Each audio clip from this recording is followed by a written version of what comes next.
Mazon. Ela é uma moça apaixonada pela oração e por ajudar as pessoas a desenvolver uma caminhada genuína com Jesus.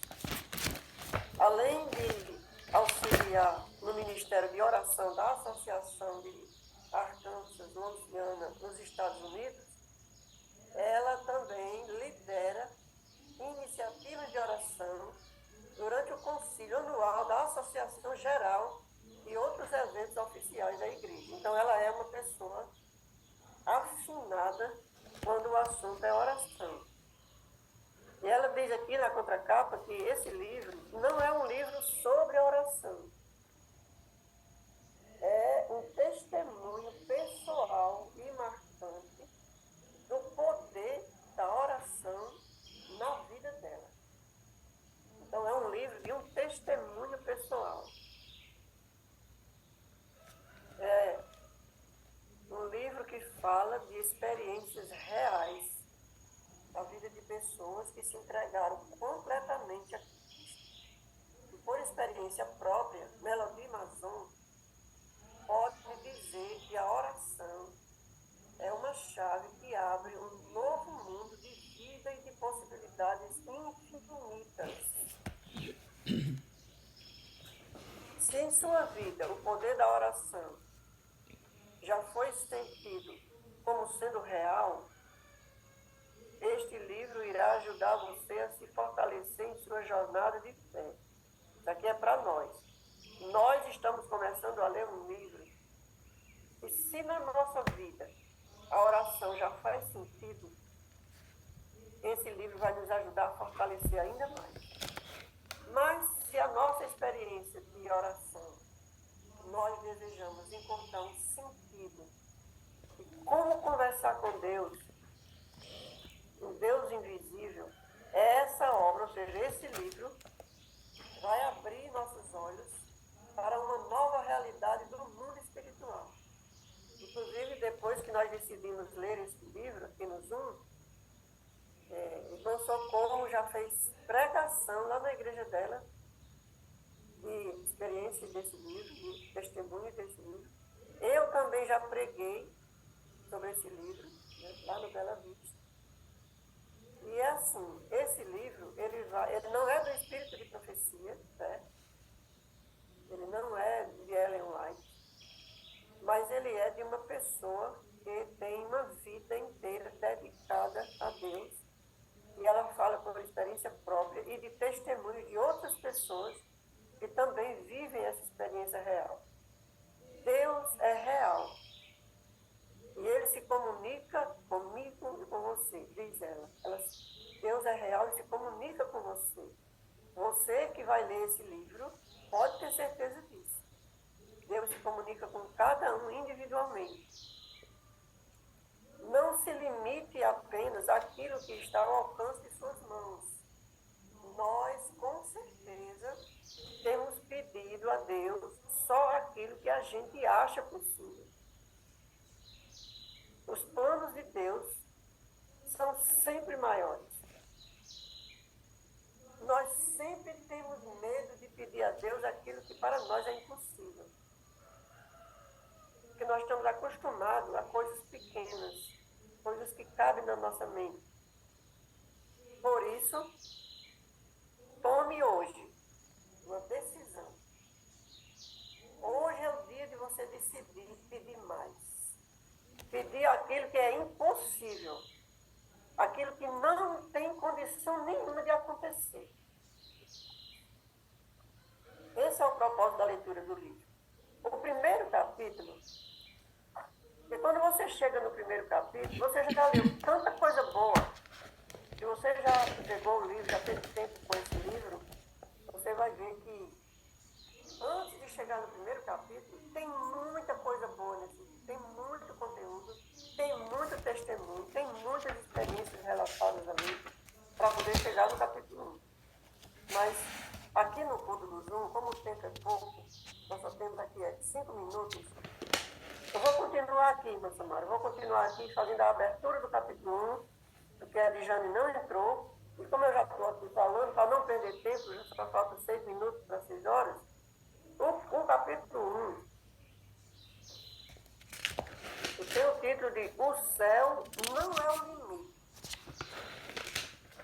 Se o céu, para nós, já é uma coisa inimaginável, que a nossa mente não consegue imaginar, nossa mente não acompanha. Então, o primeiro capítulo, ela entra dizendo que o céu não é o limite. É muito mais que o céu. Olha que maravilha. O verso é Isaías 55, 8 e 9. Porque os meus pensamentos não são os vossos pensamentos, diz Deus. Nem os vossos caminhos são os meus caminhos, diz o Senhor. Porque assim como os céus são mais altos do que a terra, assim são os meus caminhos mais altos do que os vossos caminhos. Ou seja, ele usa aqui o céu como uma comparação daquilo que ele tem em mente para nós. Louvado seja Deus. Assim como o céu, ó, Deus está dizendo que o céu é só uma comparação daquilo que ele tem em mente para nós. Os céus são mais altos que a terra, pois muito mais é o que Deus tem. Meus pensamentos são mais altos do que os vossos pensamentos. Aí ela entra dizendo, quando eu era criança, uma das minhas atividades preferidas era acampar ao ar livre com meus primos e dormir sobre as estrelas. Eu não queria dormir dentro da barraca, porque amava olhar para as estrelas e ainda aprecio contemplá-las hoje. Essa é a experiência de Melody Mason. E eu, quando eu era criança, assim, de uns 8, 9, 10, 11 anos, o meu deleite, irmãos, era ficar deitado no chão, na calçada da capela do meu avô. Meu avô era católico, tinha uma capela na fazenda, eu já contei várias coisas sobre meu avô. E eu me escondia para não fazer nada, porque eu era preguiçosa e teimosa. Então eu me escondia de todo mundo, para ninguém mandar eu fazer nada. E eu ia me deitar na sombra da capela, do lado que estava a sombra, ali de manhã, umas 9 horas, 8 horas, 9 horas da manhã. Eu me deitava no pé da parede, olhando para o céu, e eu pegava uma nuvem, eu imaginava que eu estava naquela nuvem, eu fazia daquela nuvem um transporte para mim. E eu ficava olhando para aquela nuvem e dizia, eu vou nessa nuvem para ver para onde ela vai me levar. Olha a minha cabeça, como era. Eu não queria pensar em nada que tinha que fazer em casa, de olhar menino, que mamãe tinha muito menino. Sempre teve menino pequeno, menino na barriga, menino mamando, menino chorando, menino aprendendo a andar, menino indo para a escola, menino fazendo... Eu tinha raiva demais disso, não gostava disso. Então eu fugia, irmão, ia para a nuvem. Literalmente, eu me deitava, olhava para a nuvem e eu vou naquela. Às vezes era uma nuvem grande. E eu dizia, eu vou fingir que eu estou deitada naquela nuvem e vou ver para onde aquela nuvem vai me levar. E eu olhava aquela nuvem, irmão, até a nuvem se acabar no céu, até o vento esfacelar aquela nuvem. Então, esse era o meu deleite na infância. E Melody está dizendo que ela contemplava as estrelas desde a infância. Eu imagino que cada um de vocês, irmãos, deve ter lembranças da infância, de conexão com Deus, apesar da ingenuidade, da inocência. Cada um de nós teve na infância um contato, uma comunicação com alguma coisa do céu, alguma coisa de Deus. Então, ela diz, quando eu elevo os olhos e fito as estrelas, assim que lá no céu noturno, não consigo conter o deslumbramento diante do vasto universo que se estende muito além da capacidade de enxergar do olho humano. Olhar para o céu, irmão. Olhar para o céu. Ó. Hoje a gente não olha mais para o céu. Não tem graça nenhuma. Quem mora na cidade não sabe experimentar o que é contemplar o céu. Mas eu estou assistindo. Eu contava as estrelas, tá vendo? Até cansar. Pois é. Sei que não estou sozinha ao me maravilhar, pois tenho certeza de que incontáveis gerações ao longo da história também olharam para cima em busca de compreender a vastidão do cosmos estrelado. Nosso sistema solar é só um pequeno ponto em nossa galáxia. A Via Láctea, no oceano cósmico, pontilhado com cerca de 400 bilhões de estrelas. E o universo, além, resplandece com bilhões de outras galáxias. Isso aqui é para a gente ter coragem de desafiar esse Deus. Então, o sistema solar, vou voltar aqui esse último parágrafo. O sistema solar é um pequeno ponto em nossa galáxia. Nós estamos dentro de um sistema solar que é só um pontinho dentro da nossa galáxia. Só um pequeno pontinho. Nessa nossa galáxia tem 400 bilhões de estrelas. E as estrelas são maiores que o planeta Terra. E o universo, além dessa nossa galáxia, resplandece com bilhões de outras galáxias. Aqui, na minha cabeça já está doendo, já tá zunindo aqui na minha cabeça. A imensidão, a infinidade de possibilidades do nosso Deus. Louvado seja o seu nome para sempre. Irmãos, que ousadia, que coragem, que impulso que o Espírito de Deus vai nos dar ao contemplarmos, ao refletirmos na grandeza do nosso Deus. Que possamos fazer a leitura desse livro.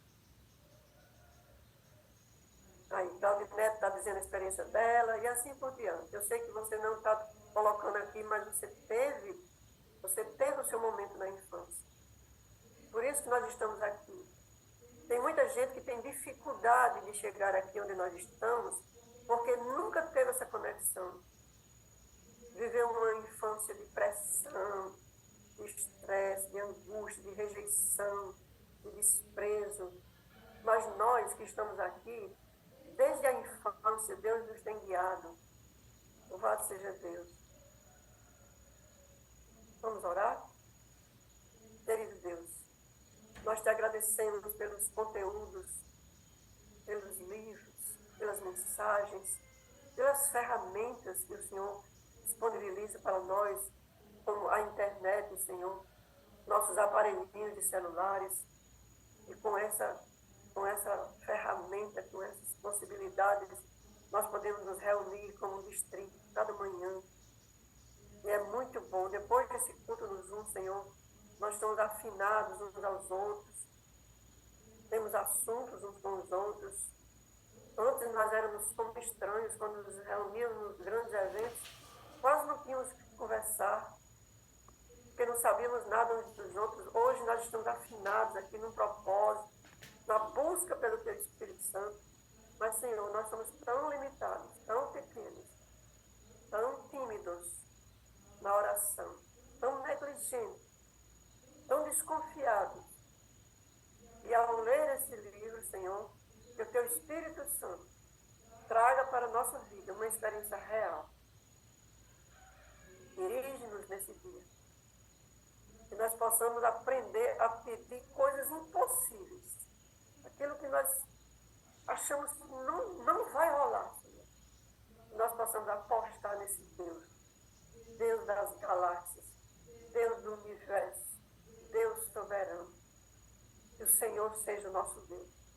Nós te pedimos e te agradecemos e nos entregamos a Ti, em nome de Jesus. Amém. Amém. Até amanhã, irmãos. Amém. Amém. Até mais.